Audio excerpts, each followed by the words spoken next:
Roman emperor हुआ था बच्चों कॉन्स्टेंटीन। क्रिसमस मनाया जाता था अप्रैल में, जो तारीख में मिलता है, पर उसने पूरे रोमन साम्राज्य को क्रिश्चियन बना दिया। क्यों? क्योंकि बैंकरप्ट हो गया था, युद्ध में पैसा लगता है। सेना जब युद्ध लड़ती है तो क्या खाती है? सोना खाती है। और क्रिश्चियन जो उस टाइम पे थे, उनके पास वो अमीर व्यापारी थे। वो क्रिश्चियन जो थे उस टाइम पे वो अमीर व्यापारी थे। तो कॉन्स्टेंटीन ने क्या किया? पूरे राज्य का धर्म कर दिया क्रिश्चियनिटी। और तब वो सन फेस्टिवल मनाते थे दिसंबर में। तो जीसस का बर्थ अप्रैल से निकाल के दिसंबर में शिफ्ट कर दिया। तो ये है सत्ता की भूख। आज भी तुम्हारा दिमाग कहानी में जीता है। वो कॉन्स्टेंटीन जैसे एम्परर होते थे तब सीधा लूटते थे। अभी ये 100-200 लोग हैं जो तुम्हें खिलौने बना के बेचते हैं, पृथ्वी से लेते हैं। जो एक खिलौना तुम लेते हो उससे एक पेड़ कटता है, एक दिन के 400 मिलियन पेड़ कटते हैं, उसी हवा में तुम सांस लेते हो।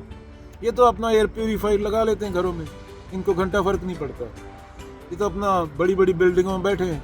मरता कौन है? गरीब। मरता कौन है? वो पशु पक्षी जो बेचारे बोल नहीं सकते, उनकी प्रजातियां खा गए तुम लोग। अगर तुम्हारी खुशी इतनी चीप है कि कोई तुम्हें टेडी बियर दे या कोई बत्तियां लगाए तुम्हारे घर में, तो तुम जिंदा ही क्यों हो? खुशी क्या है? खुशी माने क्या? ऑपोजिट ऑफ दुख। लाइफ चलती है, लाइफ में खुशी दुख नहीं होता। तुम कहानियां बनाते हो, उनको पता चल गया कि दिमाग कहानियों में जीता है। जो तुम्हें 100-200 आदमी चीजें बेच रहा है, पृथ्वी का शोषण करके, जिसे माँ बोला गया, उसका बलात्कार करके, उसी में से खोद खोद के तुम्हें चीजें दी जाती हैं, और वही चीजें यूज करने के बाद तुम फेंक देते हो, और वो लैंडफिल में जाता है, वो समंदर में जाता है, और वही तुम्हारे बच्चे खाते हैं, वहीं से मच्छी पकड़ के वहीं पे खाना उगा के। तो जीसस होता तो क्या करता? जीसस हुआ नहीं, वो तो मुझे पता नहीं। 400 साल बाद आई थिंक रोमन एम्परर हुआ था। वो गूगल पे सर्च कर लेना, जिसने धर्म बनाया। जीसस तो बोलता कम यूज करो, हवा पानी मिट्टी की इज्जत करो। वो तो ये बोलता, वो ये थोड़ी बोलता। अभी एक गोरी आई, प्रेग्नेंट हो गई मैं।